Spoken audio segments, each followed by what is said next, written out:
Wala na, pinutol mo na eh. Hindi pinuputol na. Oh, di nag-part 2 na to. Part 2. Hindi, wala na. Ano mo na lang? Ano ba ang gagawin ko? Pagdugtungin na lang. Pwede naman. Dugtungin na lang. Cut. Nalimutan ko, sabi mo diretso. Oh, sorry, yung naputol. May nanonood ba? Ilang views ba? Hindi naman live eh. Mahina yung internet eh.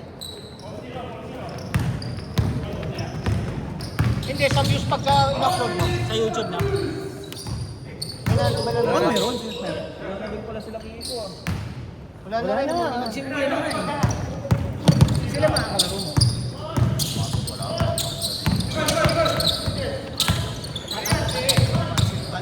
Lalaro pa yan si Patrick. Ilan lang. Sakali mo bubuhay, mga ilan mo na yan. Ano mga nagpapawis yung Ilan na tayo? Oh, 4 na. 5 na pala tayo. Oh.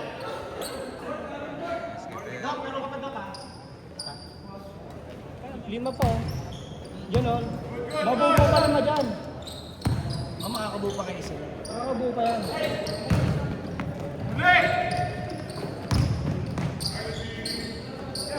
Nice D! Dami daw checkpoint kaya sabi sa ako ko. Bandang pangayata na yun. Yung kapasundo ay wag na pala. Dami pala checkpoints. Paano niya na lang? Wala daanan niya.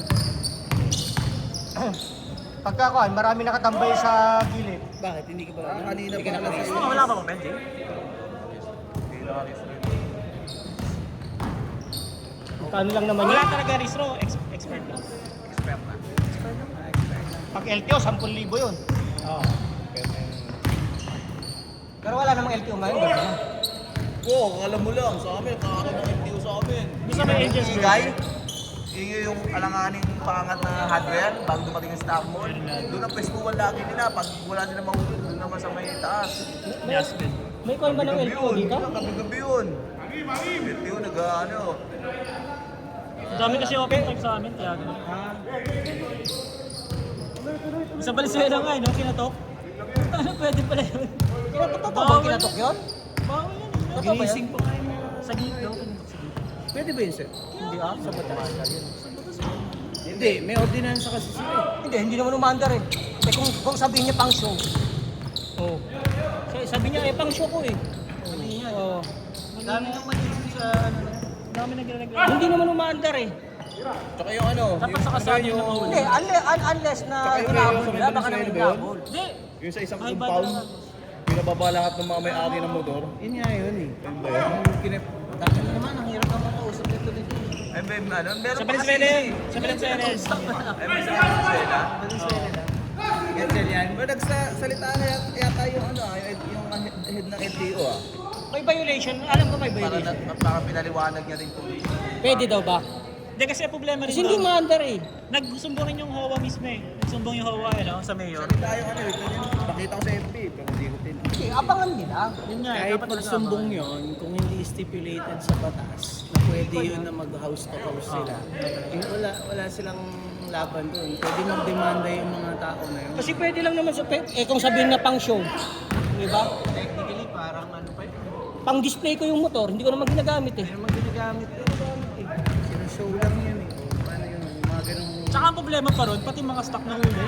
Ang mahirap Mali dun, kasi sir, yung manilikas nila eh. mali pa yung proseso nila ng pag-check ng tambut, ng ano, ng decibel. Totoo daw nila. Hindi, may metro.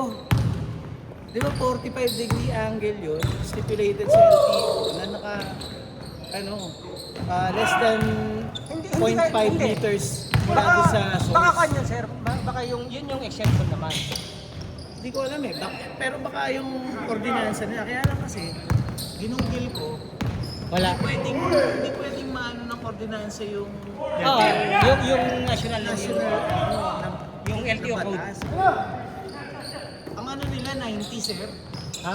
90, hindi pwedeng lumagpas ng 90, umabot ng 90. Ano wala nakalagay sa card? 99 sa LTO.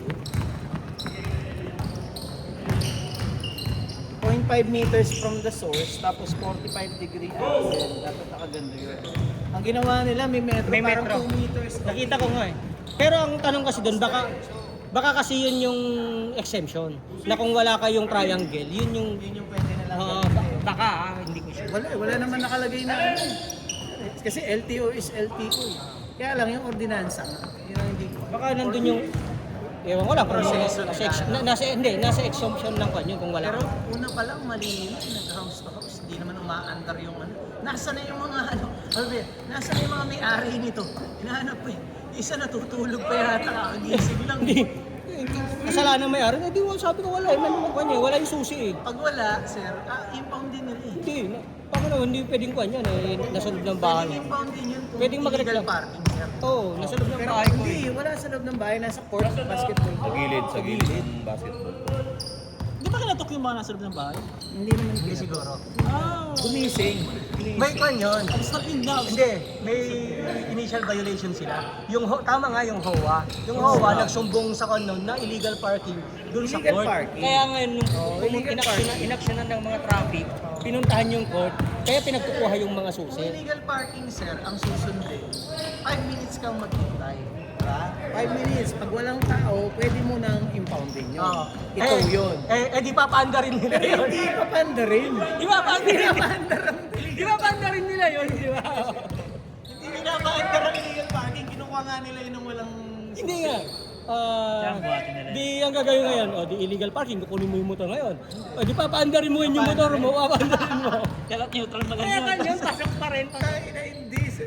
Entrapment yung sinasabi ko. Hindi yan yun. Hindi tamang panguhuli Sir, yun. illegal parking ng saan? Sa court? Oo. O sa court. Ganito yun, sir, ha? Nasumbong yung MOA eh. Hindi, uhulihin mo ako ng illegal parking. Pero gusto mo, itest ko lahat. Kasi, sige. Entrapment yun, sir. Hindi. Sige. Hindi mo ako ng illegal parking. Ano illegal parking? Kanina mga motor mo? Hindi illegal parking yung paghuli nila. Hindi, sa court. Nasaan yung mga ano to? Tignan yan. Sukatin yung ano yan. Ang target nila yung ano yun.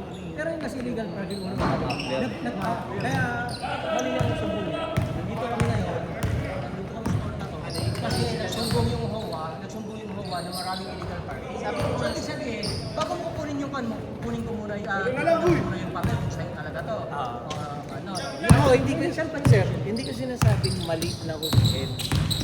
Kasi talagang kung lumagpas yun, hulihin siya dapat talaga. Kasi hindi, kahit yung muffler hulihin mo yan, tama yan. Kaya lang, ang mali yung proseso. Kasi pagdating mo doon, nasa yung mga nito. Kasi yung mga may-ari, impound mo agad. Mali na ano, tapos, test, ano yan, sukatin yan, pag sukat ka agad, huli na ng huli. Dapat doon, illegal parking is illegal parking. Oo, illegal parking. Tapos, sa'yo to. Sa'yo. Saka mo yung question eh. Sige, ano mo. Mali na yung proseso. Mali lang ginawa nila. Mali lang. Hindi ko sinabing mali yung paghuli. Mali lang yung ginawa nila yung proseso nila. Tsaka pati yung mga stock na dami eh, no? Ito nga na paano mo, ibig sabihin, kailangan palitan mo pa yung mga Hindi stock naman. na lang. 2 minutes! Kaya mali yung ano dun. Yung kaya na-invade yung Okay lang yung... dahil nagsumbong sila dahil may illegal parking. Tinatanggal nila. Sa akin nga, kung talagang maingay yun, dapat hulihin yun. Dapat yung secondary lang yung Secondary lang yung ibang violation. Pero dapat ang unang bando, nandito kami dahil nagsumbong na maraming nakaparado na yung lagi. Kung gano'n sana RCR, pwede. mali, hindi mo hulihin sa pambuto. RCR muna nga. Ng proseso. Tama yan. Yun ang sinasabi ko sir, mali ng proseso. Pero yung paghuli, kung talagang may violation, pwede yung hulihin. Oras na. 1 minute. 1 minute!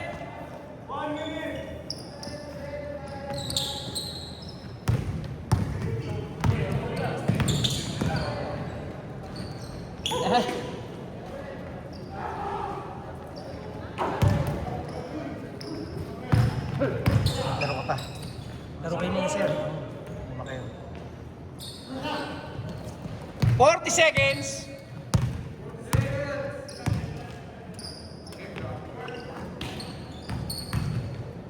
Banat.